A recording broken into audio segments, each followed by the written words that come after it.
Olá, amigos do canal Regui. Terminou agora no estádio Atahualpa, em Quito, na altitude de 2.850 metros, um resultado bom para o Flamengo. 2-2 empate com Independiente del Valle, no primeiro jogo da final da Recopa Sul-Americana, que reúne o campeão da Libertadores, o Flamengo, contra o campeão da Copa Sul-Americana, o Del Valle. Resultado bom, mas desfecho preocupante para o rubro-negro brasileiro, porque ele perdeu o Pedro Henrique, o Bruno Henrique, autor do primeiro gol do time, no gol de empate, já no segundo tempo, perdeu contundido, uma contusão que parece ser séria. Ele, ao que consta, ele foi levado de ambulância a um hospital para verificar. Foi um choque com o goleiro. Torçamos para que não aconteça nada de grave, mas é preocupante de qualquer forma, porque o Flamengo agora tem duas decisões pela frente. Domingo contra o Boa Vista, Taça Guanabara, tudo bem, dá para jogar sem Bruno Henrique e tal.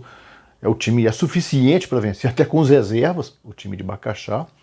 Mas na quarta-feira que vem no Maracanã, lotado certamente, contra o mesmo Independiente del Valle, a finalíssima da Recopa Sul-Americana, ele pode não ter o seu jogador mais desequilibrante. Tudo bem, terá de volta o Gabigol, que não jogou por estar suspenso. Mas suspenso por ter sido expulso na final da Libertadores, depois de fazer os 2 gols contra o River Plate, lá em Lima. A preocupação agora existe em relação ao Bruno Henrique. O Rodrigo Caio também saiu contundido, já nos minutos finais do jogo, mas parece ser menos grave ali. Tá? Ele pediu para sair e tudo, mas parece ser menos grave. Custou um pouco caro esse bom resultado do Flamengo na altitude de Quito.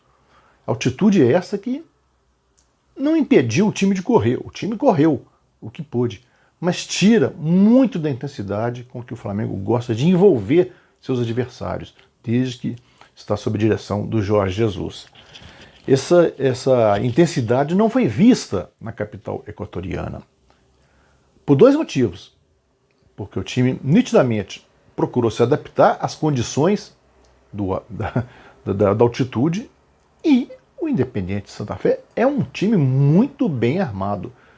Não rifa a bola, valoriza a troca de passes, vira o jogo com velocidade, constrói suas jogadas com muita rapidez, chegou diversas vezes na área do Diego Alves, que fez uma boa partida. O Flamengo saiu atrás no marcador, um gol de falta do Murilo, muito bem cobrado, meio do bico da grande área ali pelo lado direito, no ângulo do Diego. O Diego parece que não acreditava nela, a meu ver saltou um pouco atrasado ali.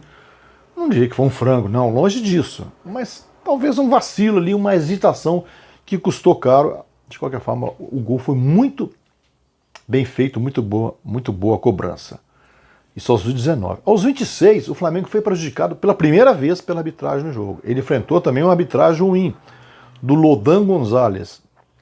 O Lodan Gonzalez não fez uma boa partida, uma boa atuação em Quito. Um gol mal anulado do Bruno Henrique. Ele escapou diante do meio de campo. Existe uma imagem parada que mostra nitidamente ele arrancando diante do meio de campo. E o gol, o árbitro demorou 4 minutos com aquele mãozinha no ouvido, escutando o VAR ali, e não deu gol.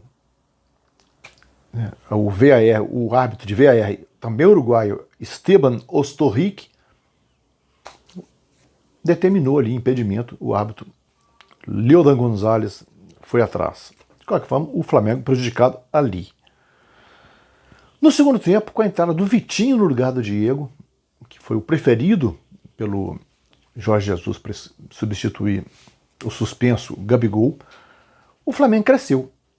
Cresceu e começou a jogar como o Flamengo, o que ele não jogou no primeiro tempo. Envolvendo, às vezes, o Independiente del Valle. Levava um contra-ataque ou outro, é verdade, porque o outro time também estava ali e é bom, mas o Flamengo também criava, tinha jogo, pau a pau. E aos 20, num lance típico, Bruno Henrique recebeu do Arrascaeta, fintou o zagueiro na velocidade, disparou e colocou na saída do goleiro. Só que ele se chocou muito forte com o goleiro. No lance ele já saiu com o braço erguido pedindo a substituição, e o de Arrascaeta pôs a mão no rosto, sinal assim meio de desalento, um pouco de desespero ali. Isso é que é preocupante. E além do fato de o Bruno Henrique ter sido levado de ambulância a um hospital. Aos 38 houve a contusão do Rodrigo Caio, jogo pau a pau, o Flamengo tentando resistir, o Vitinho entrou muito bem pela esquerda.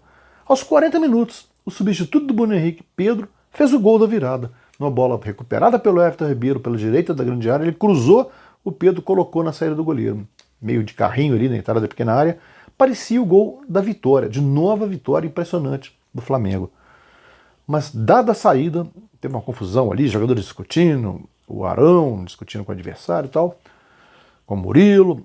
Aos 45, Pelerano cobrando um pênalti, a meu ver, inexistente. O Rafinha não encostou no jogador, o jogador se atirou nitidamente, a meu ver, a não ser que tenha um ângulo aí que tenha corroborado, esse VAR, o árbitro parece que nem consultou direito, ou o VAR determinou que fosse mesmo. O Pelerano cobrou e empatou por 2-2. Justiça no marcador, sim, pelo que jogou o Independente Del Valle no primeiro tempo e pelo que melhorou o Flamengo no segundo. Está aberto o confronto, o Flamengo pode, certamente, não tem empate com gol qualificado no Maracanã, na final, ele precisa ganhar, novo empate vai para os pênaltis, prorrogação, pênalti, ele precisa da vitória. Mas com 60 mil pessoas ou mais no Maracanã, ele é favorito. Resta saber se terá o elenco completo com o Bruno Henrique. Mas ele contratou jogadores justamente para suprir essas eventualidades. Né? Pedro Rocha, né? Michael, estão todos ali. O Vitinho que entrou bem no jogo. O Flamengo tem jogadores de reposição. Vamos para o segundo jogo.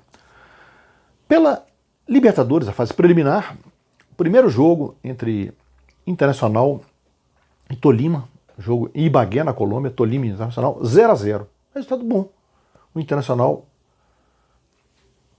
traz o jogo para o Beira-Rio, tem que ganhar. Não jogou bem. O time, sob a direção do Eduardo Cudê, ainda não se encontrou, não. Não é o Inter dos melhores momentos com o Odair Helma, não. O meio de campo tá lento, o meio de campo que era o forte do time tá lento, time muito cadenciado, não penetra, chuta pouco, guerreiro isolado. Não fez uma boa partida. Não foi dominado, mas também não dominou.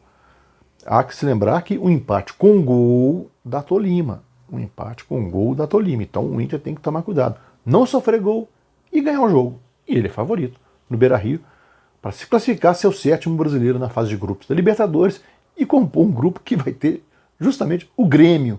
Que coisa, hein? Dumas com um barulho desse.